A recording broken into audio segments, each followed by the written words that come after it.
এই যে আজকে র্যাম্প হয়েছে, সবার খুব কৌতূহল, কেন র্যাম্প হয়েছে, কেন র্যাম্প হয়েছে?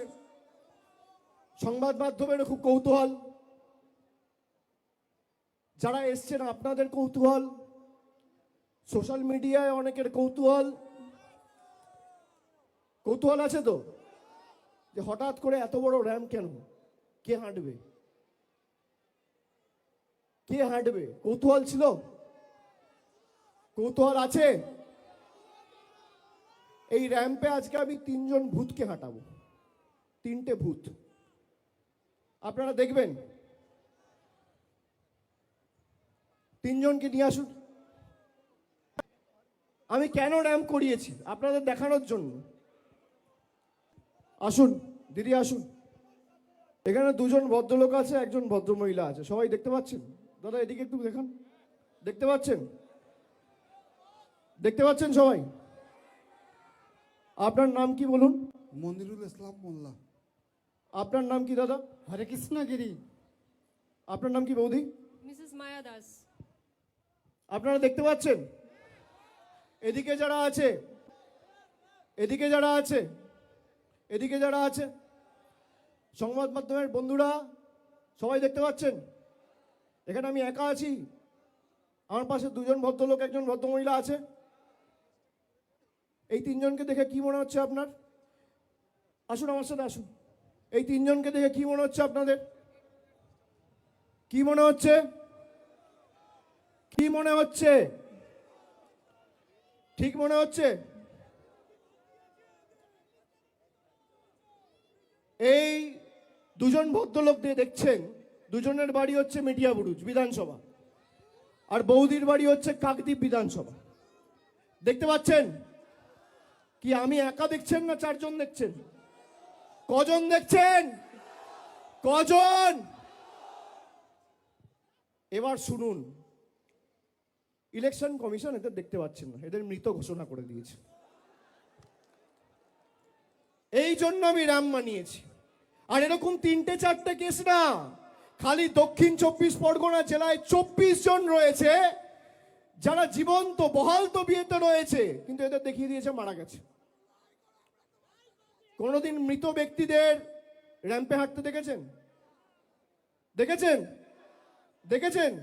এই কারণ আমি তৈরি করেছি যে এদের কি চক্রান্ত, বাংলার মানুষ যাতে ভোটাধিকার প্রয়োগ না করতে পারে এদেরকে মৃত দেখিয়ে দেওয়া হয়েছে। আরে আমরা যতদিন আছি একটা মানুষের মৌলিক অধিকার আমরা যেতে দেবো না। দিল্লি আগামী দিন তৃণমূল যাবে, বিজেপির দালালরা তৈরি থাকো, ভ্যানিশ কুমার তৈরি থাকো, তৃণমূল দিল্লিতে যাবে। আজকে যা মাঠে লোক হয়েছে আমি ছেড়ে দিলাম। রাস্তায় পাটুলি থেকে আসার সময়, পাটুলি থেকে শুরু করে এই ময়দান অবধি প্রায় 20-22 কিলোমিটার রাস্তা, সোনারপুর হয়ে এলাম। রাস্তার দুধারে যা লোক ছিল, 1/3 লোক যদি দিল্লিতে যায়, জ্ঞানেশ কুমার অমিত শাহ বানের জলে ভেসে যাবে, চোখে দেখা যাবে না। খালি রাস্তায় যা লোক ছিল বানের জলে ভেসে যাবেন। নমস্কার বন্ধুরা, আপনারা শুনলেন অভিষেক বন্দ্যোপাধ্যায় যে কথাগুলি বললেন এবং বারুইপুরে তিনি এই বক্তব্যগুলি দিয়েছিলেন, আপনারা সেটা শুনলেন। অভিষেক বন্দ্যোপাধ্যায়ের এ মাস থেকে শুরু হয়ে গেছে, এটাকে নির্বাচনী সভায় বলা যেতে পারে। এবং এই যে নির্বাচনী সভা, আপনারা গতকালের এই ভিডিও, এবং আমি তার সাথে সাথে আপনাদেরকে আজকেরও ভিডিও দেখাবো এবং আমার বাঁ সাইডে স্ক্রিনে চলছে সেই ভিডিও, যেটা আলিপুর দুয়ারের। এখানেও কিন্তু তিনি র্যাম্প বানিয়েছেন। তো এই র্যাম্প তিনি কেন বানিয়েছেন গতকালই আমরা শুনেছিলাম বারুইপুরের সভা থেকে। তিনি কিন্তু সেখানে 3জন ব্যক্তিকে দাঁড় করিয়েছিলেন এবং বলেছিলেন যে ইলেকশন কমিশনের তরফ থেকে এদেরকে মৃত ঘোষণা করা হয়েছে, যার জন্যেই নাকি এই র্যাম্প তিনি বানিয়েছেন। র্যাম নিয়ে যেমন একদিকে সংবাদ মাধ্যমের কৌতূহল কেন র্যাম বানিয়েছেন, সোশ্যাল মিডিয়া যারা চালাচ্ছেন তাদেরও নাকি কৌতূহল, এরকম অনেক মানুষের কৌতূহল যে এত বড় র্যাম কেন বানানো হলো। তো কী কারণে বানিয়েছেন তিনি তো সেটা বললেন, আপনারা শুনলেন। এবং তার সাথে সাথে ইলেকশন কমিশনের যে হেড জ্ঞানেশ কুমার, ওনার নাম ধরেও তিনি ভ্যানিশ কুমার এরকম করেই বললেন। এবং সেখানে মাঠে যতগুলি মানুষ জড়ো হয়েছেন, শুধু সেটা নয়, আসার সময় তিনি রাস্তার দু সাইডে যত মানুষ, তার এক অংশকে যদি দিল্লি নিয়ে যাওয়া যায় তাতেই নাকি হাওয়া উড়িয়ে যাবে। তো ভালো কথা। মেন কথা হলো, আমি যার জন্যে এই ভিডিও, গতকালের ভিডিও আপনাদের দেখালাম এবং বাঁ সাইডে স্ক্রিনে আজকের যে আলিপুরদুয়ারে সেটাও আপনারা দেখছেন, যে আজকেও তিনি র্যাম্পে হাঁটছেন এবং ভাষণ দিচ্ছেন। কিন্তু আজকে কোথায় গেল মৃত ভোটার, যাদেরকে ইলেকশন কমিশন জীবিত থাকাতে মৃত ঘোষণা করেছেন? তিনি তো র্যাম্পেই হাঁটছেন। কই আলিপুরদুয়ারে তো একজনকেও স্টেজে উঠালেন না, র্যাম্পে হাঁটালেন না, বা জনগণকে এটা বললেন না যে এদের মৃত ঘোষণা করা হয়েছে। তো বারুইপুরেই কেন হঠাৎ এ কথা বললেন?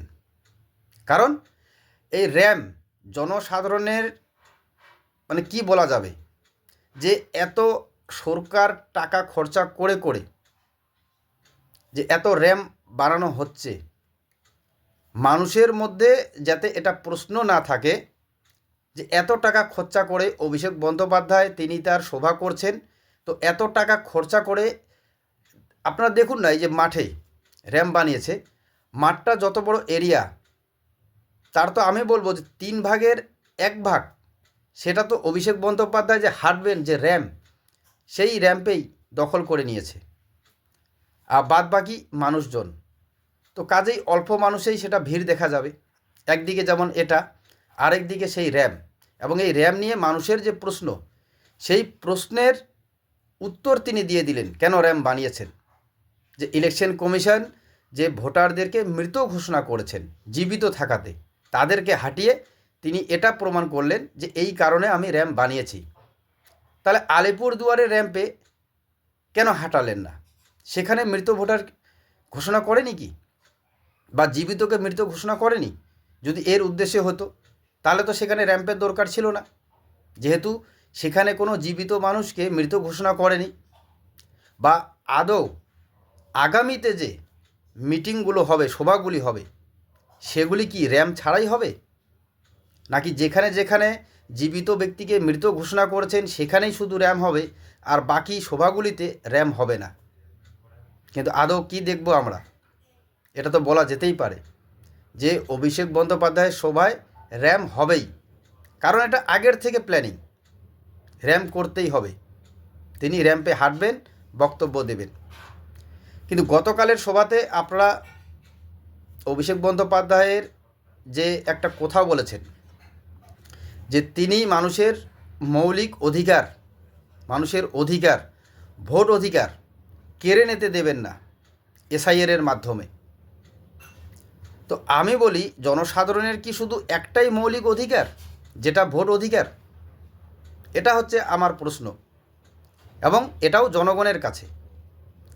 আমরা যারা, আপনারা যারা এই অভিষেক বন্দ্যোপাধ্যায়ের বা মা মাটি সরকারের, এখন তো অভিষেক বন্দ্যোপাধ্যায়ের ভাষণ শুনছি আমরা, আরও কয়েকদিন পরে পিসির ভাষণ শুনব, সেখানেও হয়তো এই অধিকারের কথা বলা হবে।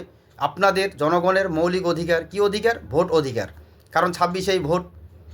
তো সাধারণ জনগণের কি একটাই অধিকার, মৌলিক অধিকার, মানে সেই ভোট অধিকার?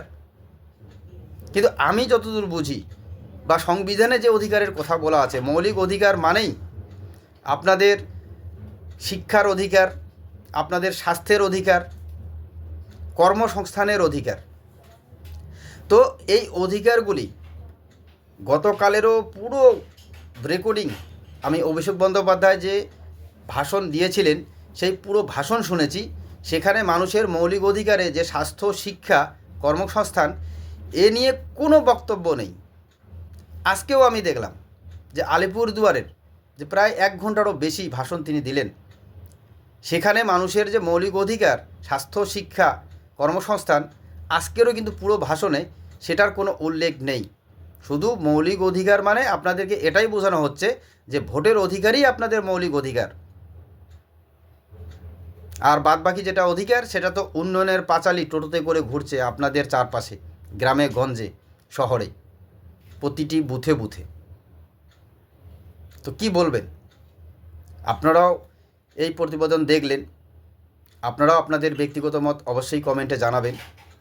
তো এই প্রতিবেদন শুধু আমি এই কারণেই করলাম যে এই এক তো র্যাম্পের নিয়ে মানুষের উৎসুক জনতার একটা প্রশ্ন থাকতেই পারে, যেখানে যেখানে হচ্ছে, তৈরি হচ্ছে, মানুষজন ভাবছেন যে এত টাকা খরচা করে এই র্যাম্প বানানো হচ্ছে কেন।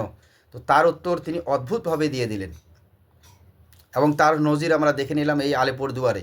সেখানে কোনো জীবিত ব্যক্তিকে মৃত ঘোষণা করা হয়নি, কিন্তু সেখানেও র্যাম্প হয়ে গেল, এবং আগামী সভাগুলিতেও হয়তো আমরা র্যাম্প দেখতে পাবো আশা করি। এবং তার সাথে সাথে মানুষের যে মৌলিক অধিকার বলতে তিনি কিন্তু ভোটের অধিকারটাই মানুষেরকে থুপে দিলেন আর কি। মানে জনসাধারণ, গ্রামের জনসাধারণ, সাধারণ মানুষ মৌলিক অধিকার, অধিকাংশই মানুষ মৌলিক অধিকার বোঝে না। তো তাদেরকে এটাই বুঝাই দিলেন যে মৌলিক অধিকার মানেই হচ্ছে আপনাদের ভোট অধিকার। তারপরে তো সরকার আছেই, সরকার তৈরি হবে, গঠন করে যেমন চলছে এই 15 বছরে যেমন চললো ঠিক তেমনই চলবে।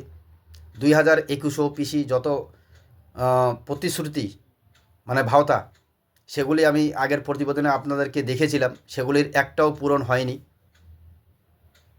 তো ঠিক আবারও 26-এর ভোট, তার আগে আগে আবারও জনসাধারণকে বোঝা হলো মৌলিক অধিকার মানে ভোটের অধিকার। আপনাদেরকে এটা বলা হচ্ছে না স্বাস্থ্য, শিক্ষা আপনাদের মৌলিক অধিকার। কি বলবেন? তো যাই হোক, আপনারাও সজাগ থাকবেন, সচেতন থাকবেন, এবং আমি বলবো যে আমরা সবাই মিলে, সাধারণ মানুষ, কমপক্ষে আমাদের মৌলিক অধিকার সম্বন্ধে আমরা সচেতন হই। আমরা আমাদের মৌলিক অধিকার যাতে জানি, এবং আমরা যে ভোট দেব, 5 বছরের জন্য একটা সরকার নির্ধারিত করব, এলাকার জনপ্রতিনিধি, বিধায়কদের মানে ভোট দিয়ে বিধায়ক বানাবো, তো তাদের কাছে আমাদের মৌলিক অধিকার যাতে আমরা নিতে পারি, এটার জন্য আমরা সচেতন হব, আর এটার জন্যই আমাদেরকে মৌলিক অধিকার সম্বন্ধে জানতে হবে। তো সজাগ থাকবেন। ধন্যবাদ।